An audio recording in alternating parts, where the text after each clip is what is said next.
घरों में चोरियां करने वाली खातून आखिर सुपरस्टार कैसे बन सकती है? 7 करोड़ डॉलर की अशिया चुराई। मैरियन काउंटी के एहलकारों ने तवील तफ्तीश के बाद उस वक्त गिरफ्तार किया था जब वो घरों में चोरी की मुतादिद वारदातें कर रही थी। 10 साल कैद की सजा सुनाई गई।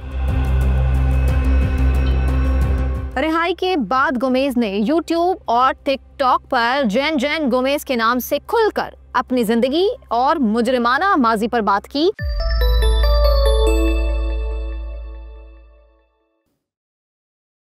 अस्सलाम वालेकुम, मैं सना कहवान, आप देख रहे हैं व्लॉग सेंट्रल। घरों में चोरियां करने वाली खातून आखिर सुपरस्टार कैसे बन सकती है? माजी में वस्ती फ्लोरिडा के महंगे इलाकों में 200 से जायद घरों में नकब लगाकर लोगों को खौफजदा और चोरियां करने वाली फुर्तीली खातून ने बताया है कि वो कैसे कई साल तक सबकी नजरों से ओझल रही और चोरियां कैसे करती रही। जेनिफर गोमेज को, जो अब 41 साल की हो चुकी है, 2011 में मैरियन काउंटी के एहलकारों ने तवील तफ्तीश के बाद उस वक्त गिरफ्तार किया था जब वो घरों में चोरी की मुतादिद वारदातें कर रही थी।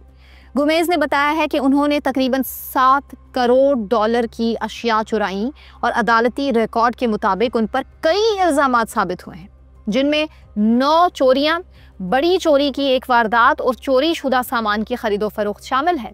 हुकाम के मुताबिक गोमेज उन घरों में चोरी करती जहां कीमती सामान मौजूद होता। वो चोरी शुदा जेवरात को फौरी रकम के लिए फरोख्त कर देती थी। फ्लोरिडा डिपार्टमेंट ऑफ एनफोर्समेंट के मुताबिक खातून ने तकरीबन 10 साल जेल में गुजारे और फरवरी 2020 में वो रिहा हो गई। रिहाई के बाद गोमेज ने यूट्यूब और टिकटॉक पर जेन गोमेज के नाम से खुलकर अपनी जिंदगी और मुजरिमाना माजी पर बात की, जिसकी वजह से उन्हें खासी तवज्जो मिली और वो अब सोशल मीडिया पर, टिकटॉक पर अपनी चोरी की वारदातें सुना रही है। गोमेज ने हाल ही में पॉडकास्ट फ्लोरिडा फोर्टा स्टेट में न्यूज़ 6 के एंकर मेट ऑस्टन और जिंजर गेटसन के साथ अपनी जिंदगी के तजुर्बात पर बात की और सबसे पहले ये कहा कि लोगों को कयास सराइयां करना छोड़ देनी चाहिए। उन्होंने पॉडकास्ट में कहा कि इन इलाकों में लोग मुझे देखते हैं, मुझसे बात करते हैं, मेरी आंखों में आंखें डालकर देखते हैं और सिर्फ मेरी जाहिरी हालत की वजह से कभी शक नहीं करते कि मैं कभी चोर भी हुआ करती थी। 200 से जायद घरों में चोरी करने वाली आज टिकटॉक स्टार टेलीविजन पर पॉडकास्ट के जरिए अपने आप को डिफेंड कर रही है। हर वो शख्स जो आपको नुकसान पहुंचा सकता है वो वैसा नहीं लगता जैसे आपका जहन समझता है। उसकी कोई ख़ास शक्ल या पहचान नहीं होती है। गोमेज ने यह भी कहा कि मेरी परवरिश बहुत अच्छी हुई है, मेरे घर के सब लोग खुशहाल और बड़े सुलझे हुए हैं, सीधी सीधी बातें करते हैं, सीधे सीधे रास्ते पर चलते हैं। मेरी वालदा न्यूरोलॉजिस्ट हैं और वालिद साइकियाट्रिस्ट हैं और मैं प्राइवेट स्कूल में पढ़ी हूँ। मेरी ज़िंदगी बहुत अच्छी और आराम दे रही है और मुझे बहुत से अच्छे मौके मिले और मैंने ये सब कुछ खुद किया। मतलब मैंने सब कुछ खुद अपने हाथ से ज़ाया किया। लेकिन असल सवाल ये है कि उन्होंने ये सब कैसे किया। गोमेज ने बताया है कि वो बहुत सोच समझकर घरों का इंतखाब करती थी और ज़्यादातर खुशहाल मगर इंतहाई अमीर लोगों के घरों को नहीं, बल्कि ऐसे घरों को टारगेट करती जो अमीर तो हो लेकिन बहुत ज़्यादा अमीर ना हो। बड़े बंगले जहाँ सिक्योरिटी कैमरे ज़्यादा हो उनके लिए बहुत ख़तरनाक थे कि वहाँ पे जाती और वहाँ जाके चोरी करती। उनके बकौल अमीर लोग हमेशा अपने सिक्योरिटी इंतज़ामात दिखाना चाहते हैं, यानी सिक्योरिटी इंतज़ामात के स्टिकर्स, निगरानी के साइन बोर्ड, लॉन में लगे साइन। वो चाहते हैं कि सबको उनके हिफाजती इंतज़ामात का पता चलता रहे। लेकिन मेरे लिए ये अच्छी बात थी क्योंकि इससे मुझे पता चल जाता था कि यहाँ कुछ कीमती सामान मौजूद है जिनकी ये हिफाजत कर रहे हैं, तो मैं वहाँ पहुँच जाती। अब मैं जान गई थी कि यहाँ अलार्म सिस्टम लगा हुआ है, तो मैं इसके हिसाब से अपना मंसूबा बनाती थी। खुशहाल घराने में परवरिश पाने की वजह से उन्हें ये अंदाज़ा हो चुका था कि आला तबके के लोग अपने घरों की हिफाजत करते कैसे हैं और उसमें कौन सी कमज़ोरियाँ हैं जिनसे फ़ायदा भी उठाया जा सकता है। गोमेज ने यह भी बताया कि उन्हें वो घर ज़्यादा पसंद थे जो किसी बंद गली में हो या ऐसे रास्ते पर वाक़ हो जो सुनसान हो, ताकि आसानी से वहाँ से बचकर फ़रार हुआ जा सके। घने पौधे और प्राइवेसी की लगाई गई बार भी उनके लिए इजाफी पर्दे का काम करती थी और मैं हमेशा कोशिश करती थी कि ऐसा घर मिले जो बंद गली में हो ताकि अंदर जाकर आराम से मैं सफाया कर सकूं, चोरी कर सकूं। ऐसी सड़क नहीं जो बहुत बड़ी हो, बस कोई दो तरफा सड़क मिले जो मोहल्ले से बिल्कुल बाहर हो, क्योंकि कभी कभी जल्दी निकलने के लिए मुझे बाढ़ फलांगनी भी पड़ती थी। उन्होंने बताया कि बारिश वाला दिन चोरी के लिए सबसे बेहतरीन वक्त होता था, क्योंकि ऐसे दिन लोग अमूमन घर से बाहर नहीं होते।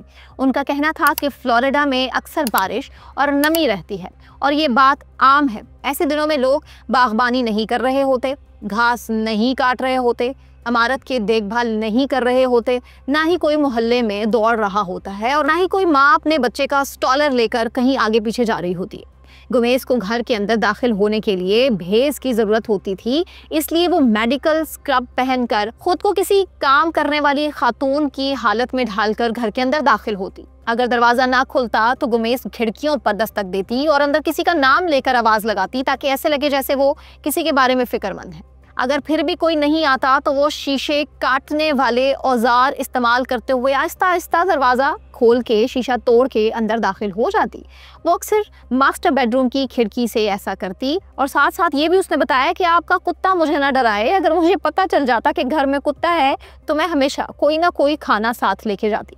मैं गोश्त का टुकड़ा लेके जाती, चिकन ले जाती या फिर गाड़ी में कोई सैंडविच रखती, ताकि मैं उस कुत्ते को ख़ास तौर पर इंगेज करके उसके ख़तरे से बच सकती थी। तो मैं ऐसा खाना उसको खिला देती ताकि वो बाद में नॉर्मल हो जाता। जब पालतू जानवर काबू में आ जाते हैं तो गुमेज 3 कमरों पर तवज्जो देती, यानी कि मास्टर बेडरूम, ऑफिस और कभी कभार गेस्ट रूम भी। वो नकदी, सोना या दूसरे कीमती सामान की तलाश करती और फिर फ़ौरन वहाँ से गायब हो जाती। गुमेज की मुजरिमाना ज़िंदगी 2011 में उस वक्त ख़त्म हुई जब उन्हें फौरी तौर पर गिरफ्तार कर लिया गया। पॉडकास्ट में उन्होंने ये भी बताया है कि उनके जुराइम की असल वजह मनशियात की लत और एक रूसी शख्स के साथ ख़राब ताल्लुकात थे, जिन्होंने उनके मुताबिक उन्हें जुर्म पर उकसाया था। ये बहुत बड़ी बात है। उन्हें इन जराइम पर 10 साल कैद की सज़ा सुनाई गई, लेकिन वो 2020 में रिहा हो गई और उसका कहना है कि उसने अपनी ज़िंदगी बदल ली। उम्मीद है कि उसकी कहानी अब दूसरों के लिए सबक बन सकेगी, क्योंकि चोरी तो जाहिर है अच्छी आदत नहीं है और उसके बाद आपको जेल भी जाना पड़ता है। और अब वो फ़ख्र से ये कह रही है कि मुझे इस बात पर शर्मिंदगी महसूस होती है जो मैंने अपनी ज़िंदगी चोरी करते हुए गुजारी, लेकिन अगर मेरी बात किसी और को वही रास्ता इख्तियार करने से रोक दे तो शायद इसमें कुछ भी बुरा नहीं है। तो इसलिए मैं पॉडकास्ट के ज़रिए लोगों के सामने अपनी हकीकत रख रही हूँ, ताकि आप जो कि कोई चोर ये पॉडकास्ट सुन रहा है तो वो पहले से ही ख़तरे को भांप ले और इस चोरी की आदत को छोड़ दे, और कुछ ना कुछ कुदरत ने उसकी ज़िंदगी में बेहतर लिखा ही होगा। आपको क्या लगता है? ये इंटरेस्टिंग लगती है आपको स्टोरी? और ये बहुत बड़े दिल की बात है कि 10 साल जेल गुजारने के बाद, 200 घरों की चोरियां करने के बाद इस खातून ने पूरी दुनिया के सामने अपनी कहानी, अपनी ज़िंदगी का मकसद रखा, which is very good. Comment section में आप भी बताएं क्या आपको इंटरेस्टिंग लगी ये स्टोरी, और हमारे चैनल को सबसे पहले सब्सक्राइब कर लीजिए। अपना बहुत ख्याल रखिए। अल्लाह हाफ़िज़।